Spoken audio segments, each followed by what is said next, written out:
Selecting a mate. This is a fun topic.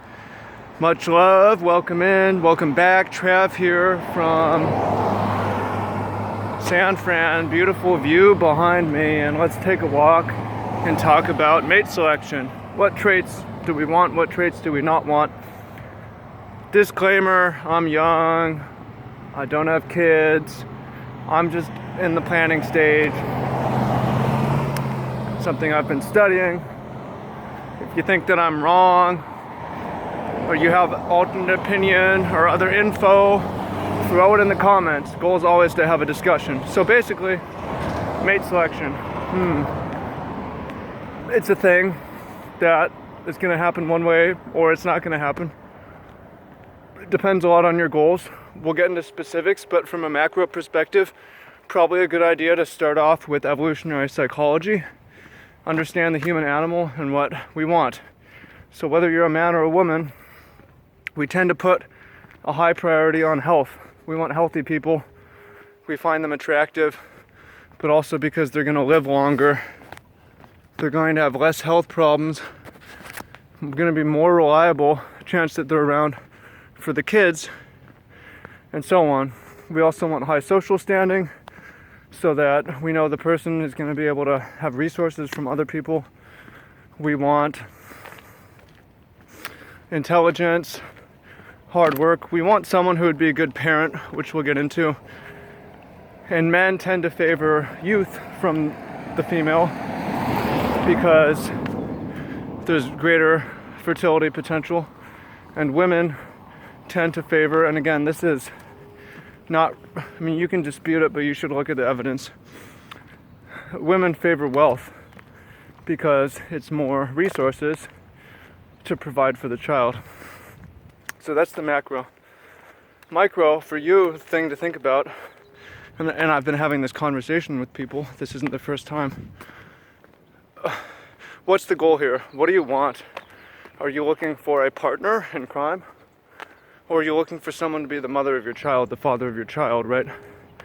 That's what you should think from the start, because if you aren't sure, you might go, and I've seen this, go a long way down with someone,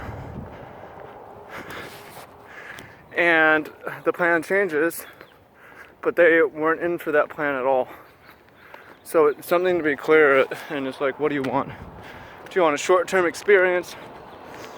Do you want a long-term partner?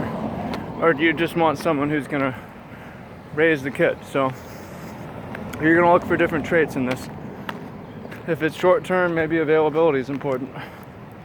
If it's long-term, maybe stability is important. If you want someone to raise the kids, there's certain factors you're gonna look for, and they're all gonna be adjustable.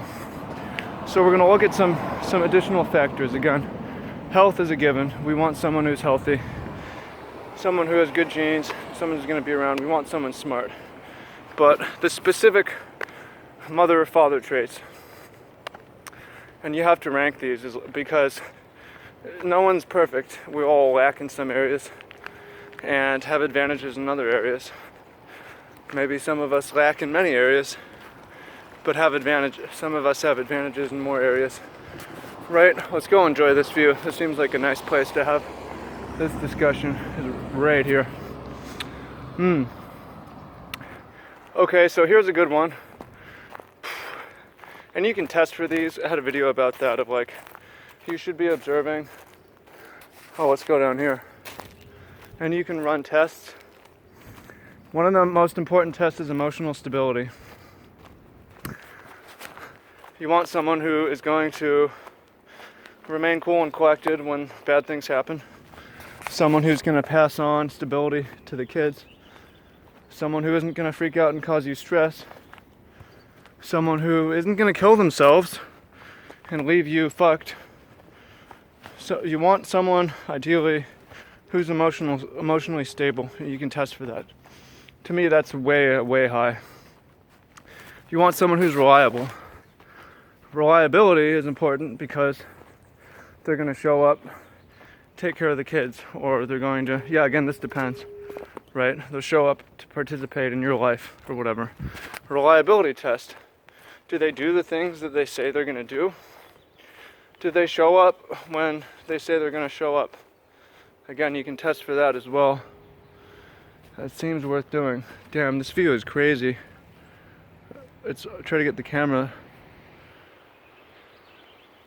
to show the bridge back there. You can kind of see it. Being a good teacher is important. If they're going to be the mother or father, you want them to be able to communicate, be good with kids, and be good at teaching. Right? You can test. Do they interact with kids? How are they around kids? Are they never around kids? Do they say they hate kids? Right? Things like that. And that's something you want to know ahead of time. Because if your intention is to start a family, it shouldn't be with someone who doesn't want to procreate, right? That seems kind of basic. What else is important? Logistics. This is huge. You may want to be in the same location, probably, ideally, that makes sense. So how the fuck is that going to work out? Right? That's actually complicated and something you need to think about. People get bonus points just for living near you. Right, it's all adjustable. What else? There's other things. Emotional stability, reliability. Those are really high. So, I mean, here's something to think about in an experiment. Say there is someone who is really, really good looking, because obviously that's one, and that's a health indicator. So beautiful or so handsome, whatever. But they're really emotionally unstable and unreliable. For me, I would see that's not an acceptable trait. I'd rather go with someone who maybe isn't as striking, but is more stable and reliable, because they'll ultimately will do a better job with the kids. And you can always make up for genetic symmetry by training and being healthy. You know, health is important, and part of health is the mental side of things. So that's something to think about. On the other hand, say there's someone who doesn't have it all, but they succeed in a few key areas. That's fine. Trade-offs, right? Amazing view. I love this.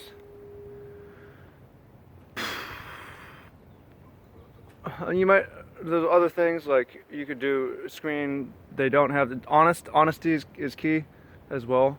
If someone's dishonest, that'll cause you a lot of problems and probably isn't worth anything.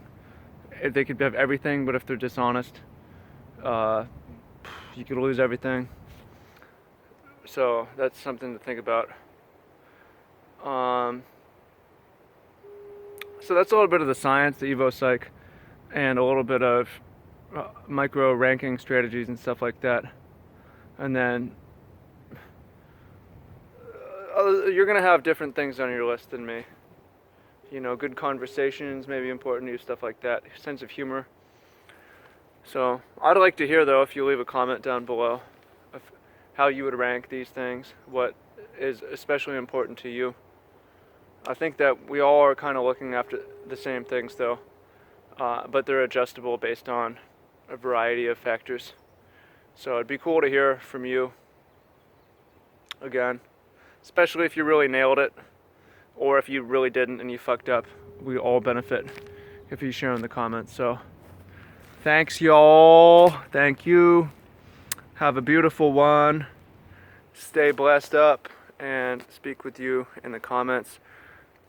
Much love.